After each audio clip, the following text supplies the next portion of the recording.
여러분과 함께 오늘 말씀을 준비하는 것에 대해서 제가 많은 부담을 가졌습니다.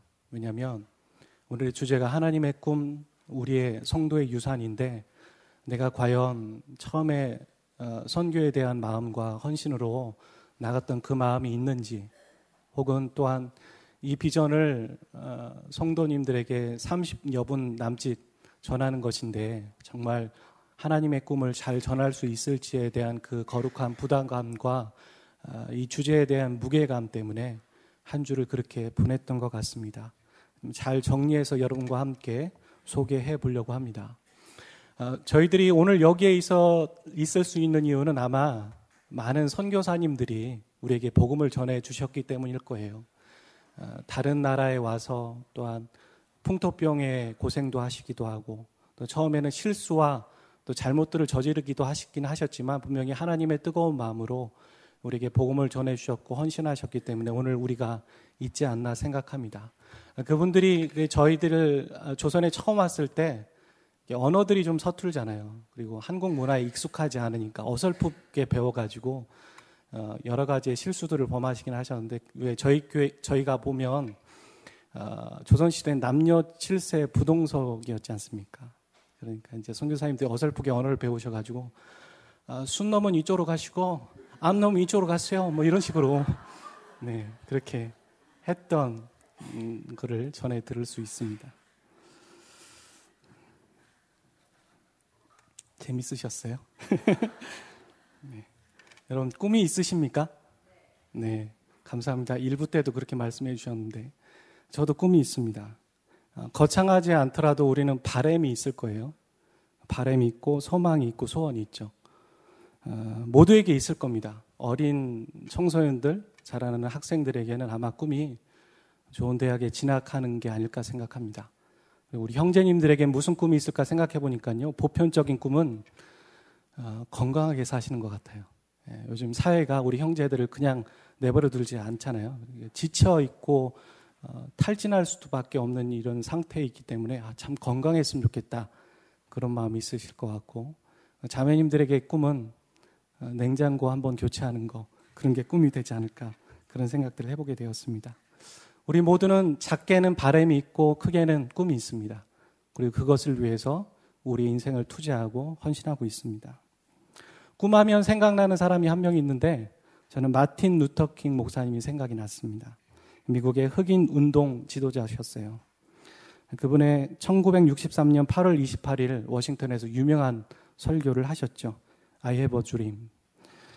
그 연설의 일부분을 여러분에게 한번 잠깐 소개하려고 합니다. 오늘의 주제와도 연결되어져 있기 때문에. 나에게는 꿈이 있습니다. 노예 후손들과 노예 주인의 후손들이 형제처럼 손을 맞잡고 나란히 앉게 되는 꿈입니다. 나에게는 꿈이 있습니다. 불의와 억압이 존재하는 미시시피주가 자유와 정의의 오아시스가 되는 꿈입니다. 나에게는 꿈이 있습니다. 내 아들이 피부색을 기준으로 사람으로 평가하지 않고 인격을 기준으로 사람을 평가하는 나라에서 살게 되는 꿈입니다. 지금 나에게는 꿈이 있습니다. 우리에게 바람과 꿈이 있듯 루터킹 목사님에게 꿈이 있듯 하나님에게도 꿈이 있다는 것을 저와 여러분은 알아야 합니다. 그렇다면 그 꿈은 무엇일까요? 에베소서 오늘 본문을 읽었는데 그 안에는 꿈이라는 단어를 비밀이라고 다른 말로 표현하고 있습니다.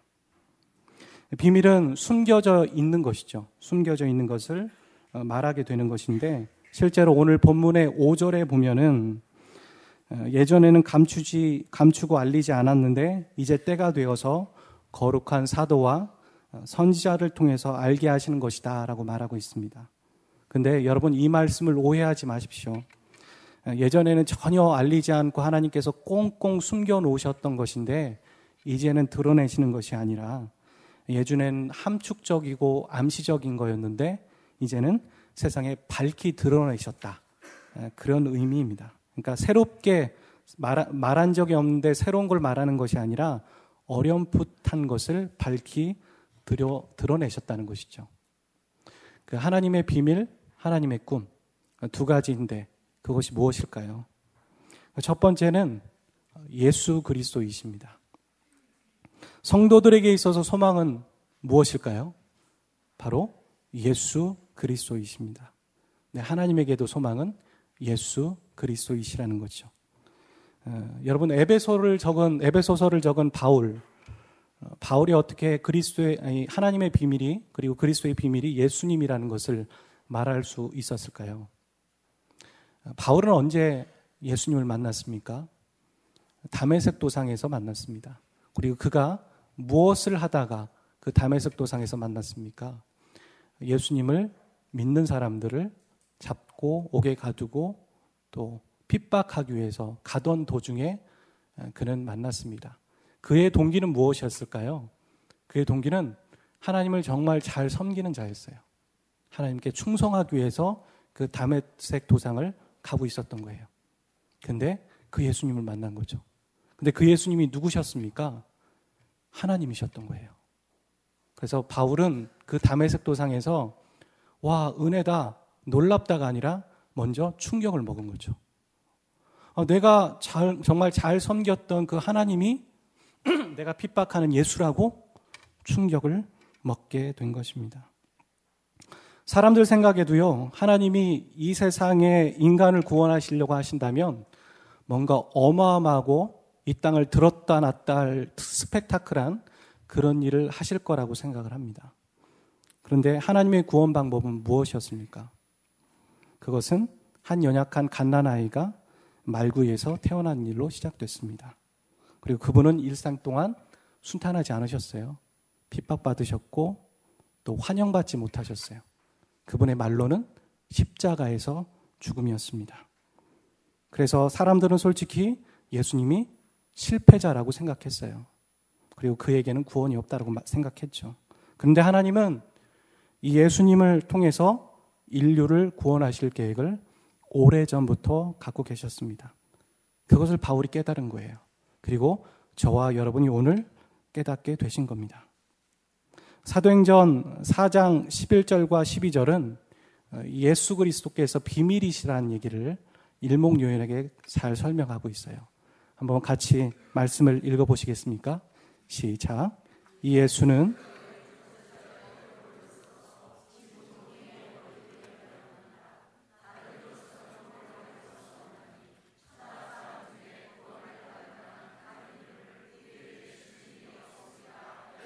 아멘. 여기 아직 예수 그리스도를 믿지 않는 분이 계십니까? 혹은 예수 그리스도 외에 다른 곳에 구원이 있진 않나 의심하는 분이 계십니까? 성경은 구원받을 만한 다른 이름을 우리에게 주신 일이 없다라고 말합니다. 여러분 성경의 말씀을 믿으십시오. 죄와 사망에서 여러분의 삶의 문제에서 구원을 받기 원하신다면 오늘 지금 이 자리에서 예수님을 당신의 주인으로 모시기를 축복합니다. 예수님은 하나님이십니다. 예수님은 우리의 죄를 담당하셔서 십자가에 죽으시고 3일 만에 부활하신 하나님이십니다. 예수 그리스도를 믿으면 사망에서 생명으로 옮겨지는 겁니다.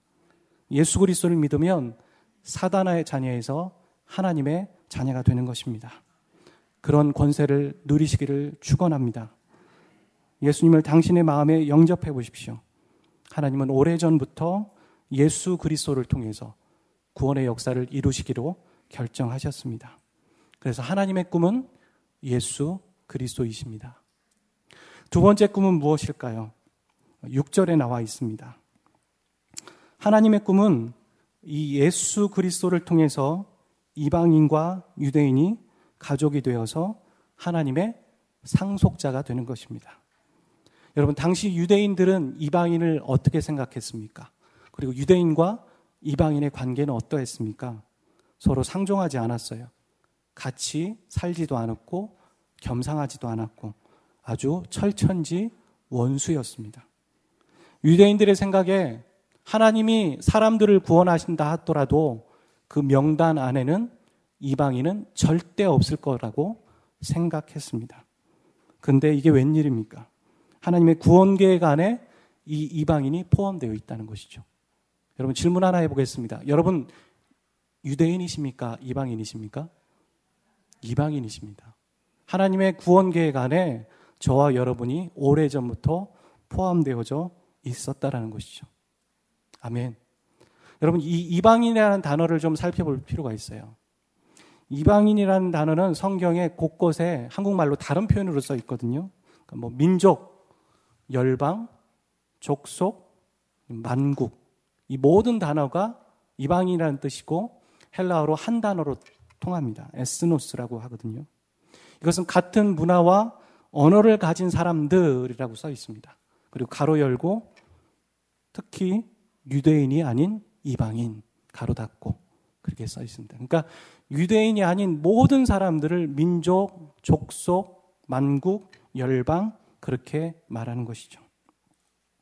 그런데 바울은 에베소서에서 교회에 대한 이 개념을 얘기할 때 건물에 비유를 하죠. 건물. 그래서 함께 지어져 간다, 자라져 간다 그런 얘기도 하고 또한 유대인과 이방인을 같이 교회에 대한 얘기에 넣고 있고요. 또한 하나 더 예수님이 모퉁이 돌이 되신다 그 얘기까지 같이 넣고 있어요. 그러니까 이게 또 서로 별개가 아니라 같이 섞여 있는 이미지거든요. 그 얘기를 제가 좀 한번 그림으로 도식해 봤습니다. 한번 보여주시겠습니까? 그러니까 하나님이 지금 계획하시고 꿈꾸고 계신 것은 이방인과 유대인이 그냥 예수 그리스도를 믿고 구원받는 게 아니라 한쪽에는 유대인이, 한쪽에는 이방인이, 그리고 그 가운데 모퉁이 돌이 되신 예수 그리스도가 있어서 건물이 지어져 가듯 이 우주적인 교회를 꿈꾸고 계신 거예요. 하나님의 꿈은 그거라는 것이죠. 모퉁이 돌이라는 단어는요, 좀 의미가 두 가지가 있습니다. 종속이라는 단어, 맨 마지막에 건물을 지은 다음에 맨 위에 올려놓는 돌이다라는 의견이 있고, 또한 건물과 건물 사이에 꼭 없어서는 안 되는 돌이다, 그런 의미가 있는데 의견이 분분해요. 어떤 것이다라고 정확히 말할 수는 없어요. 하지만 둘 다 종속이든 주석이든 중요하다는 것이죠. 그러니까 교회 안에 예수 그리스도가 없다면 의미 없다라는 겁니다. 그거 교회 아니라는 겁니다. 하지만 예수 그리스도께서 계시다면 교회라는 것이죠. 그리고 우리는 건물을 뜻하는 것 같지만 하나님은 바울을 통해서 에베소서를 통해서 말씀하고 싶으신 당신의 비전은 무엇이냐면 보이지 않는 무형의 교회가 이 우주에 세워지기를 원한다라고 말씀하고 계신 거예요. 그걸 오늘날의 말로 뭐라고 얘기할까요? 그것을 선교라고 말하는 겁니다. 그래서 하나님의 꿈은 선교입니다. 선교는 하나님의 꿈이 되는 겁니다.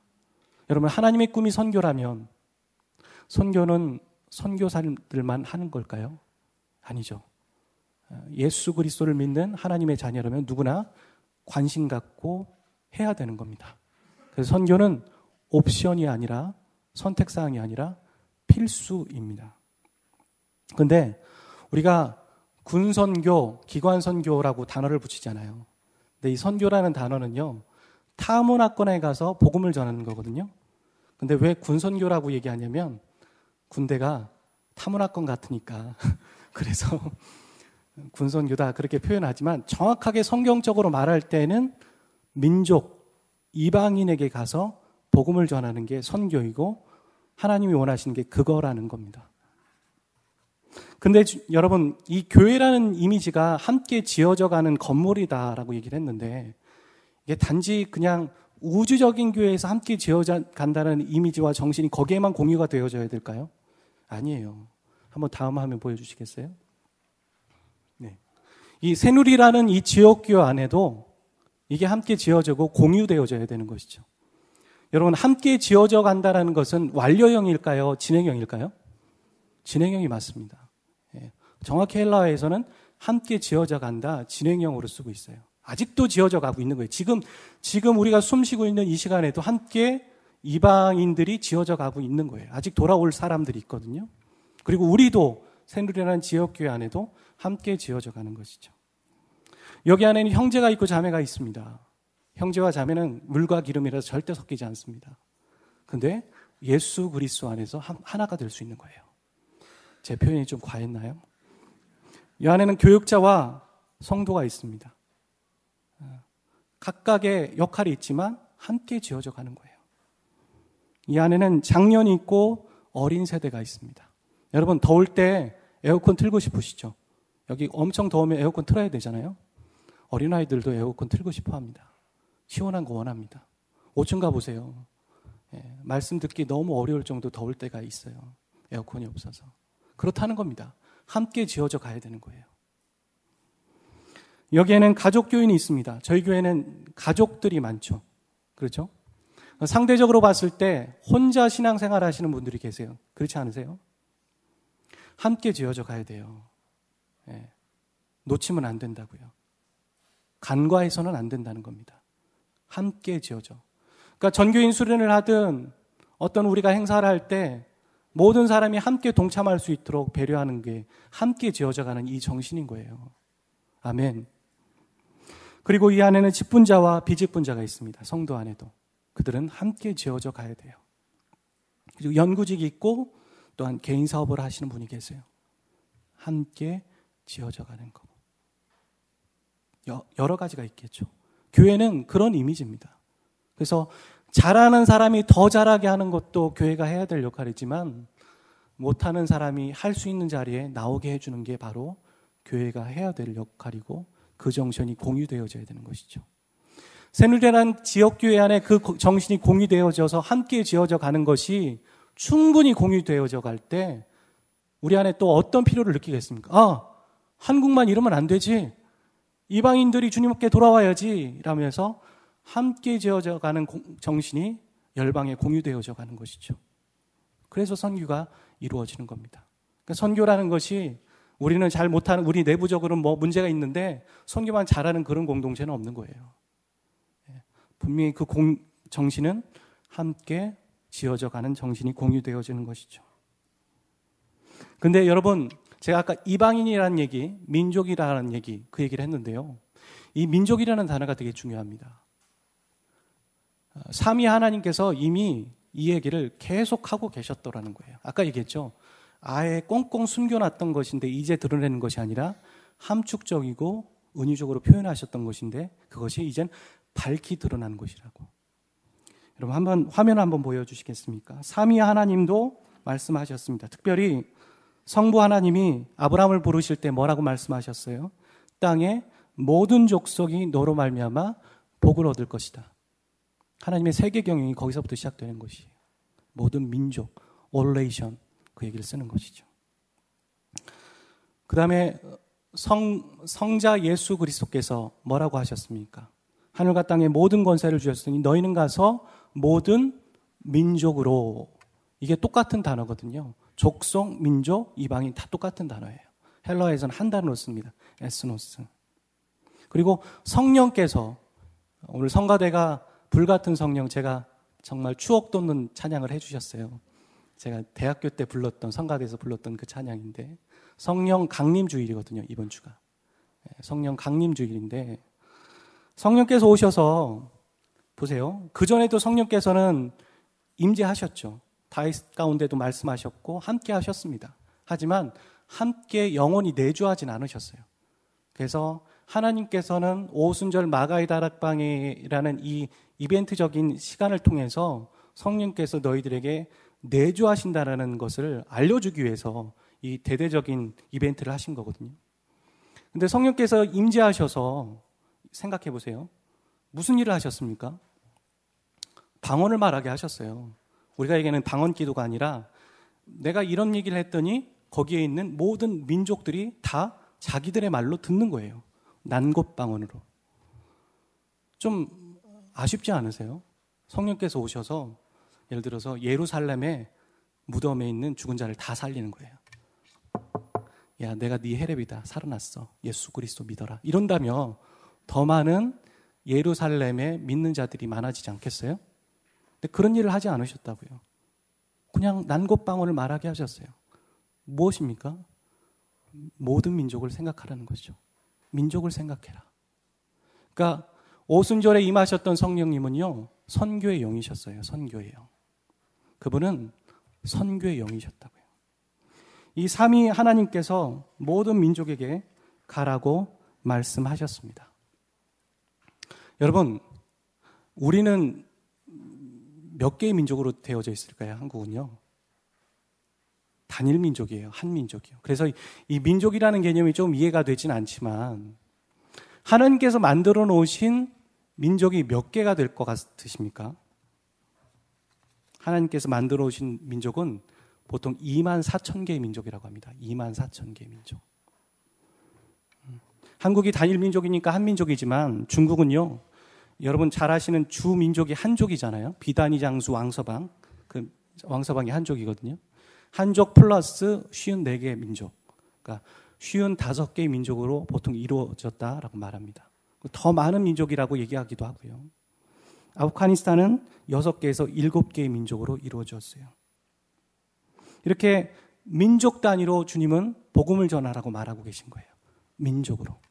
여러분 그래서 우리가 선교를 한다고 할 때 선교사님 저는 중국에 가서 선교합니다. 이렇게 얘기하면 안 되시는 거예요.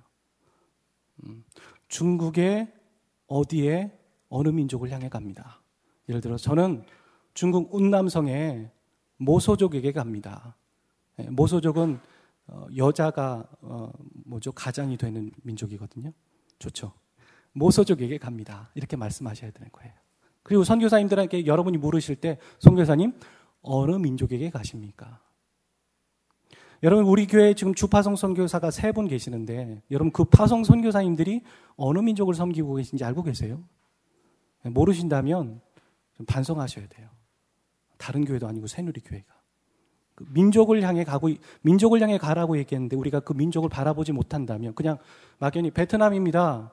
카자흐에 계신 것 같네요. 중국에 계시죠? 이렇게 얘기하는 건 선교를 잘 모르는 겁니다. 여러분 그 다음 화면 보여주시겠어요?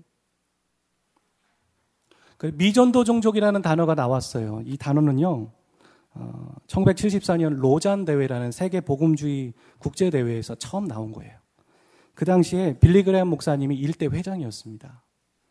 그리고 그때 여러 가지 주제 중에 한 주제가 미전도 종족이었어요.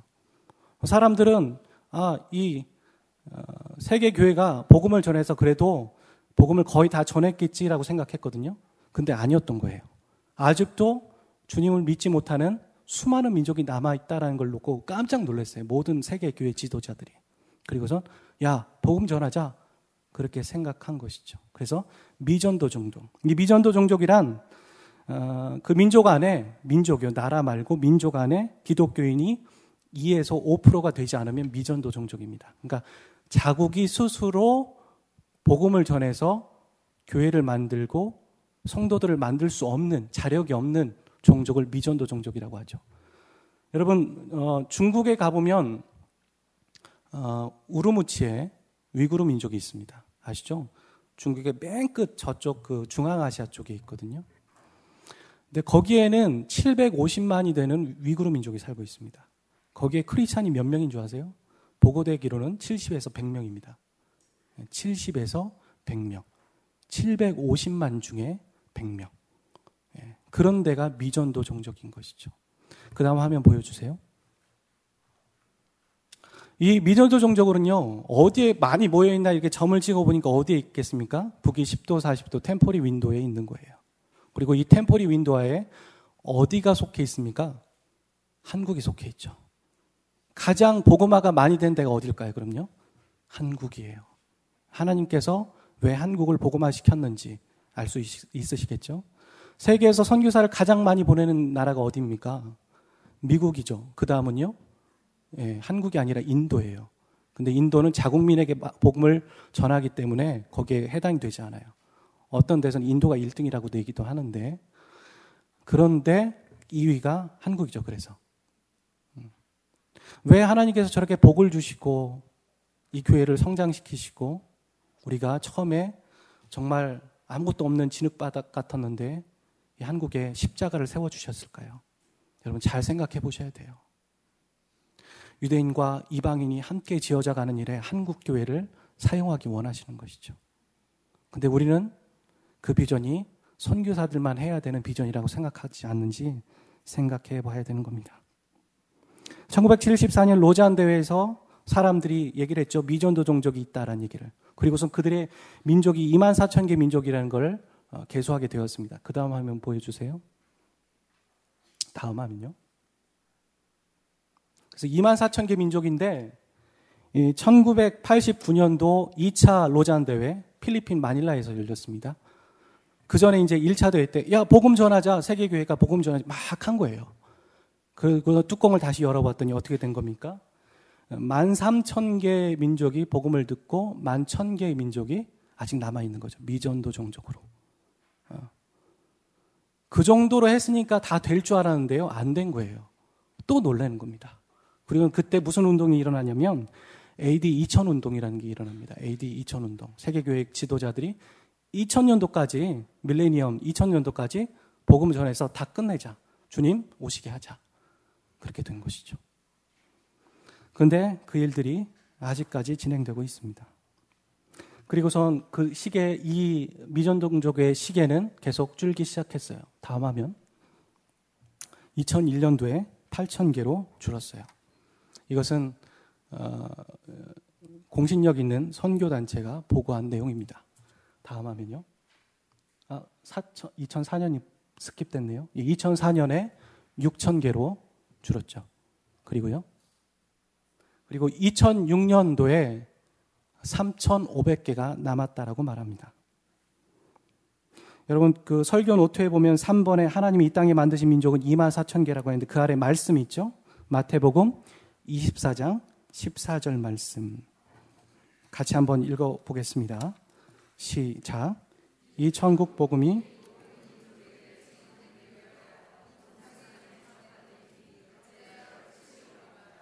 예수님이 언제 다시 오십니까? 모든 민족이 복음을 들을 때입니까? 아닙니다. 말씀을 정확히 다시 한번 읽어보십시오. 모든 민족이 복음을 들을 때가 아니라 모든 민족이 구원받을 때가 아니라 민족이 복음을 듣게 될 때일 뿐입니다. 그래서 아직 3,500개의 민족이 남았습니다. 근데 놀라운 것은요. 지난 그 로잔 대회부터 이때까지 20년 동안 복음화된 종족수가 과거 200년 동안 복음화된 종족수와 맞먹는다는 거예요. 다시 설명해 드릴게요. 과거 200년 동안 복음화한 종족수와 불과 20년 동안 복음화한 종족수가 맞먹는다고요. 다니엘서에서 얘기하는 것처럼 시대가 너무 빠르게 움직이고 있는 거죠. 예전에 선교사님들이 이메일 없고 전화 없을 때 어땠습니까? 이거를 위해 기도해 주십시오. 기도 편지가 와요. 그리고 그걸 위해서 기도하면 이미 상황은 종료된 거죠. 그런 때가 있었습니다. 다음에 또 기도 편지가 완료됐습니다. 이런 식으로 오는 거죠. 기도하고 있는데. 지금은 그렇지 않죠. 비행기 타고선 일본 갔다가 점심 먹고 저녁 때 서울 와서 저녁 먹을 수 있는 때. 그런 시대에 우리는 살고 있는 거예요. 시대가 빨리 변할수록 복음화율은 빨리, 민족을 향해서 복음화되는 것은 빨리 급속도로 가고 있다는 것이죠. 그런 이때 한국과 저와 여러분은 무엇을 하고 있습니까? 하나님의 꿈이 우리의 꿈과 전혀 상관없는 꿈으로 생각하고 계시지는 않으십니까? 여러분, 이 하나님의 꿈을 드러내는 기관, 거기가 어딜까요? 그게 바로 교회예요. 본문 3장 10절, 에베소 3장 10절에 보면 교회에게 하나님의 비밀을, 당신의 비밀을 드러내신다는 것이죠. 어떤 교회일까요? 새누리교회와 같은 지역교회, 그리고 우리가 알지 못하는 열방에 있는 교회들, 그렇죠? 그리고 마지막은 뭘까요? 내가 교회, 내가 교회입니다. 나를 통해 당신의 하나님의 비밀을 드러내기 원하시는 거죠. 근데 이런 질문을 던질 수 있어요. 왜 교회일까요? 왜 나일까요? 굳이 피할 수 없습니다. 이 말씀을 보시면 로마서 8장 14절과 17절인데 화면 한번 보시고 함께 읽어주시겠습니까? 시작. 무릇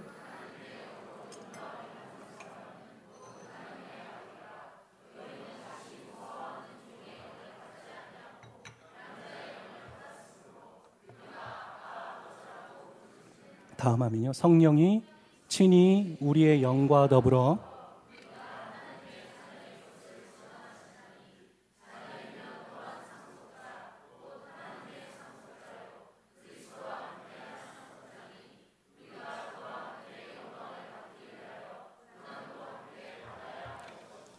우리가 양자가 되었습니다. 누가 죽으시고요? 원래 아들이신 예수 그리스도께서 죽으시고 우리가 양자가 되어서 하나님을 아빠, 아버지라고 부를 수 있게 되었습니다. 근데 자녀라면 또 뭐가 있는 겁니까? 상속을 받는 거예요. 유산을 받는 거라고, 유산.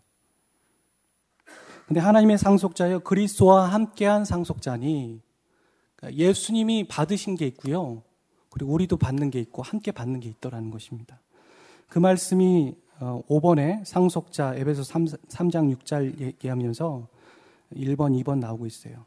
시편 2편 8편에서 8절에서 9절의 말씀 보시면 내게 구하라 내가 이방 나라를 내 유업으로 주리니 내 소유가 땅끝까지 이르리로다. 내가 철장으로 그들을 깨뜨리며 질그릇같이 부수리라 하시도다. 하나님께서 먼저 예수님에게 상속해 주셨어요. 아들이니까. 이 본문은요, 다윗에게 하시는 말씀이 아닙니다. 다윗이 어떻게 들었는지 모르겠지만 삼층천에 가서 들었는지 아니면 뭐 어떻게 환상을 보고 들었는지 모르겠지만 하나님이 예수님에게 하시는 얘기를 다윗이 들은 거예요. 그리고 그걸 적은 거거든요. 그래서 하나님이 예수님에게 그러는 거예요. 내게 구하라. 내가 열방을 너에게 주겠다. 그리고 내 소유가 땅끝까지 이르리로다 라고 말씀하신 거죠.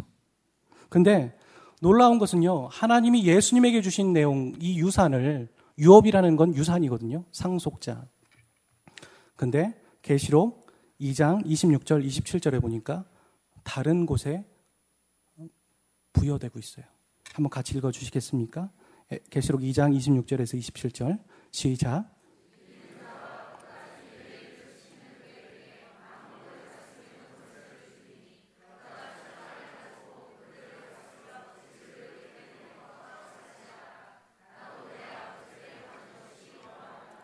예수님이 하나님으로부터 받으신 것을 다시 예수님은 교회에게 주고 계신 거죠. 왜요? 우리가 상속자니까, 형이니까, 동생이니까 하나님이 주신 것을 다시 같이 주고 있고 공유하고 있는 겁니다. 이 유산이 무엇입니까? 그게 바로 민족입니다. 내가 이방 나라를 유업으로 주겠다고 하셨어요. 이 유산을 받는 방법이 있어요. 그게 뭔지 아세요? 가만히 앉아 있는다고 받는 게 아니에요. 구하시는 겁니다. 하나님, 아프가니스탄에 있는 파슈툰족을 주십시오. 하나님, 투르크메니스탄에 있는 투르크족을 저에게 허락하여 주십시오. 오늘부터 제가 제 유산을 방치하지 않고 얻고 취하겠습니다. 그렇게 될 때 이것이 우리 것이 되는 것입니다. 여러분, 선교를 할 때요, 사역 원리가 하나가 있는데 그거 얘기하고선 결론을 맺기를 원합니다. 6번에 보면 하나님의 꿈을 드러낼 때 그 기관은 교회인데 사역의 원리가 있어요. 그게 뭐냐면요, 그냥 선교하면 되는 게 아니에요. 그냥 돈 많으니까 선교사들 후원하면 되는 거 아니에요. 이 선교사님 왔으니까 그냥 후원하면 되는 거 아니라고요. 사역 원리가 있어요. 에베소서에 보면 하나님의 은혜의 경륜이라는 얘기가 나와요. 경륜이 뭔지 아세요? 경륜은 철학이에요. 마인드라고요. 그러니까 하나님의 우리를 향한 사역 원리가 있다라는 게, 그게 뭐냐면 은혜예요. 은혜. 하나님이 우리를 대하실 때 은혜로 대하신다고요. 사역 원리가. 그런 것처럼 우리가 선교를 할 때도 하나님의 꿈을 드러내는 사역 원리, 교회, 지역교회가 해야 될 거, 우리가 해야 될 게 있는데 그건 뭐냐면요, 3장 7절에 나와 있는데 그의 능력이 역사하는 대로 하나님의 은혜의 선물을 따라 하는 것입니다. 여러분, 구원받을 때만 하나님의 은혜가 필요한 게 아니에요. 여러분, 언제도 은혜가 필요한지 아세요? 사역을 할 때 하나님의 은혜가 필요합니다. 성화도 하나님의 은혜가 필요합니다. 여러분, 성화를 내 스스로 하는 거라고 생각하세요? 그러면 성경을 잘못 알고 계신 거예요. 성화의 주력자는 성령 하나님이십니다. 그거의 조력자가 누구예요? 우리예요. 내가 성화를 당하는 사람이면서, 내가 성화되어야 되는 사람이면서 조력자가 바로 나라고요. 결단과 의지가 필요한 것이죠. 내가 매일매일 말씀을 묵상하며 기도하겠습니다라는 결단이 필요한 것이지만 그 위에 하나님의 은혜가 없이는 성화가 일어나지 않는 거예요. 사역도 똑같아요. 우리가 재정이 있고 사람들이 있고 맨파워가 되니까 사역을 합니다가 아니라고요. 하나님의 은혜가 절실하게 필요한 겁니다. 그게 사역 원리예요. 그게 선교고요. 그런데 여러분, 우리가 이제는 이 모든 것들을 다 배웠어요. 민족이라는 얘기도 했고 우리가 민족을 향해 가야 돼요. 그것을 우리의 삶 가운데 이 새누리의 지역교회 가운데 그리고 우리라는 교회 가운데 어떻게 적용하며 나가야 될까요? 저는 이 설교를 통해서 우리 모두가 선교사가 되라는 것은 아닙니다. 하지만 모두가 선교사가 되지 말라는 법도 없다고 생각합니다. 저는 여러분이 선교에 대한 좋은 설교를 들었어. 좋은 정보구나. 그렇게 그치지 않기를 바랍니다. 나에게도 유산이 있구나. 그렇네? 라고 머리로 알고 끝나지 않기를 바랍니다. 여러분도 모르는 유산이 여러분 은행에 있다고 생각해 보세요. 누가 와서 당신 유산이 있어. 통장에 10억 있네? 이렇게 얘기했다고 생각해 보세요. 여러분 어떠시겠어요? 눈이 번쩍 뜨이시죠? 지금 조시는 분도 눈이 번쩍 뜨이실 거예요. 그렇죠? 그리고선 통장을 보서 이게 정말 10억이야? 액수를 세보실 거예요. 혹시 1억 아니야?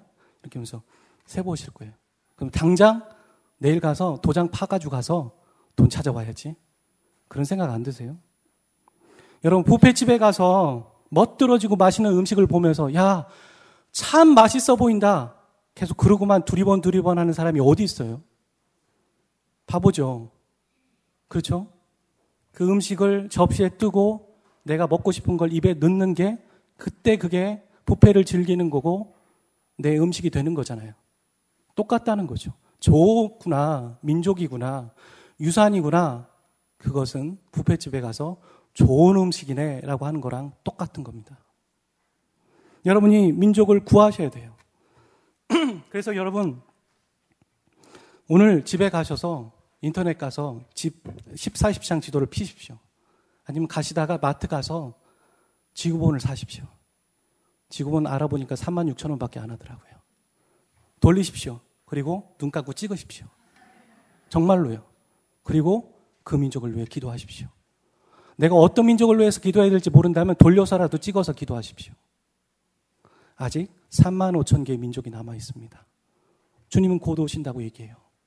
그 민족에게 복음이 전달되면. 여러분 과연 주님이 오셨을 때 넌 내가 준 유산을 가지고 뭘 했니? 라고 얘기한다면 여러분 하실 말이 있으십니까? 그 민족을 위해 오늘부터 기도하십시오. 여러분이 밟는 땅이 바로 여러분의 민족이요 여러분의 유산이 되는 겁니다.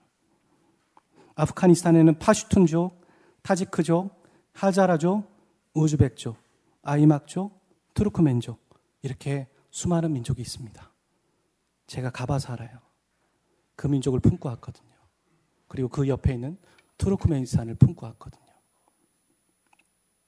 여러분 두 번째, 현재 후원하고 있는 선교사님들에게 최선을 다해 후원하십시오. 여러분 그들이 사역에 궁금해하셔야 됩니다. 선교사님 어느 민족을 섬기고 계세요? 물어보셔야 됩니다. 그리고 우리 해선위원분들은 성도님들이 그 민족을 품을 수 있도록 유산을 가질 수 있도록 정보를 제공하셔야 돼요. 그럴 필요와 의무가 있으십니다. 선교사님들이 한국에 왔을 때 최대한 성심성의껏 최선을 다해 주십시오. 그리고 적어도 1년에 한 번 여러분들 대표를 세우셔서 선교지를 방문하십시오. 그들을 격려하시고 돌보시고 잘하고 있는지 점검도 하시길 바랍니다. 여러분 선교사님들이 가장 필요한 게 뭔지 아세요? 제가 단기 선교를 그래도 여러 번 다녀봤지만 단기 선교 다닐 때마다 가장 필요한 게 뭔지 아세요? 재정이 아니라고 거짓말하진 않겠습니다. 하지만 중보기도가 가장 필요합니다. 정말 불가능할 것 같은데 가능하게 되어지는 일이 있어요. 단기 선교 때 보면. 근데 딱 느껴져요. 뭐냐면 기도의 힘이구나. 그때 우리가 기도하지 못했거든요. 꼭 저는 제가 팀장이 되면 단기 선교 갈 때 팀원들에게 후원자 50명, 30명씩 세우고 가라. 그렇게 얘기를 해요. 제가 2년 전에 카자흐에 갔을 때도 중보자들을 이렇게 세운 거 보니까 한 300명이 넘더라고요. 그런 중보의 힘을 통해서 선교를 하는 것이죠. 선교사님들을 위해서 기도하셔야 됩니다. 기도하기 위해서 민족을 아셔야 됩니다. 그 민족이 어떤 민족인지. 세 번째, 여러분 주보에 보시면요. 목장 매칭 선교사가 많이 비어 있어요. 매칭의 패러다임을 바꾸십시오. 매칭이라는 건 꼭 재정 후원만 해서 매칭이겠습니까? 아까 말씀드렸죠. 선교사님들이 가장 필요로 하는 것은 재정도 있지만 기도예요, 기도. 선교사님을 정해서 전화하십시오. 선교사님, 저희 목장이 오늘 기도해드리겠습니다. 오늘부터. 선교사님이 품고 있는 민족을 위해서 저희도 유산을 가지고 그 유산으로 기도하겠습니다. 그래서 기도하시기 바랍니다. 목녀님들이 혜선이를 연결하시든 아니면 저를 통해서든 그렇게 유산을 받으시기를 바랍니다. 마지막 적용입니다. 여러분, 한국은 지금 100세 시대를 하고 있어요. 그렇죠? 예전에는 60세 정년하면 80세까지 사람이 20년 살았어요. 근데 지금은 40년이에요, 40년. 근데 이 100세 시대를 맞는 것을 이 시대의 정부도 준비하지 않았고 교회도 준비하지 않았어요. 우리 개개인도 준비하지 않았다고요. 그렇죠? 그래서 다들 어려움을 처할 것입니다. 교회는 발빠르게 움직여야 됩니다. 시니어를 어떻게 동기부여하며 시니어를 통해서 어떤 하나님의 일을 하게 될 것인지. 저는 아까도 앞에서 혜선이 관계되는 형제님께서 말씀해 주셨지만 복음 전할 수 있고 공안이나 아니면 경찰들의 눈치 안 봐도 되는 그런 선교제에 가서 저는 시니어분들이 남은 여생을 헌신하고 투자하실 수 있으면 좋겠어요. 그곳에 자신의 못다한 것들을 에너지를 쏟으시고 영성을 퍼부으시고 거기서 훈련 받으시고 그런 일들을 주기적으로 정기적으로 하면서 시니어들이 또 하나님의 일들을 감당할 수 있는 일들을 교회가 할 수 있기를 소원합니다. 여러분, 살아계신 하나님은 선교하는 하나님이십니다. 역사는 제멋대로 흘러가는 시간이 아닙니다. 하나님은 영원한 과거로부터 생각하셨고 영원한 미래에 완성될 하나의 계획을 정확한 시간에 지금도 이루어 가고 계십니다. 이 일들 가운데 여러분은 과연 무엇을 하시겠습니까? 마지막 말씀 한번 같이 읽고선 마치겠습니다. 잠언 25장 13절 말씀입니다. 같이 읽습니다. 시작.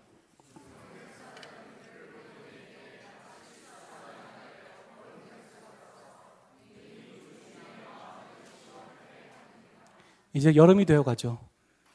가장 목마를 때 시원한 냉수가 우리에겐 필요하고 그게 절실할 때입니다. 하나님의 마음도 그렇다는 거죠. 하나님의 마음도 지금 목 타시고 갈증을 느끼세요. 아직도 돌아오지 않은 3만 5천 개의 미전도 종족. 그것은 선교사들이 해야 할 일이 아닙니다. 목회자들이 해야 할 일도 아닙니다. 그것은 직분자들이 해야 할 일이 아니고 바로 저와 여러분이 유산으로 가진 것을 사용해야 할 때입니다. 같이 하나님의 꿈을 이루어드리기를 소원합니다.